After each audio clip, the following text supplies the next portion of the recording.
Hey all, this is part 7, and we're going to be removing an element from the back of an array. Similar to push, there's another method called pop, which basically, when applied to an array, is going to remove the last element from that array. It will also return that element.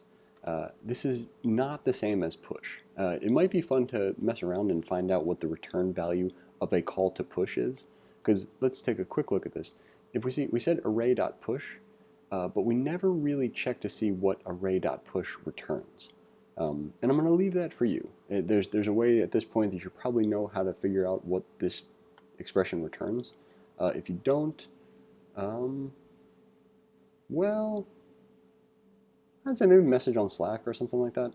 I don't necessarily know it's a good idea to keep this a secret, but it's also a good idea to have certain things that are, well, kept a secret.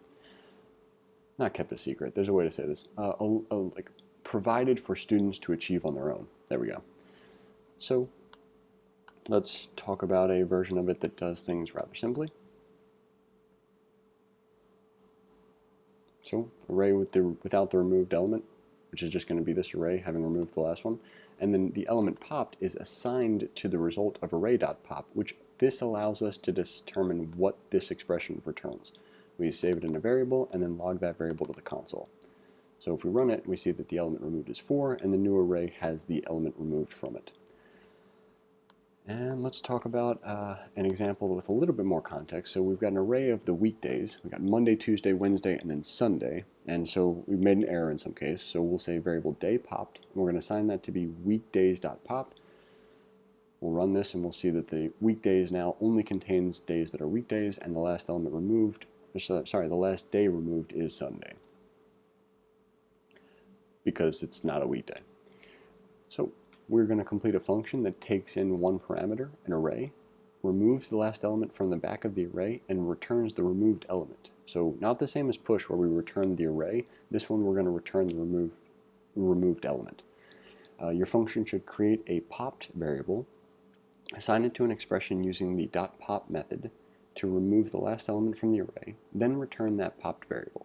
Below are examples of the code running. Assuming that you will have completed the described function, apply pop.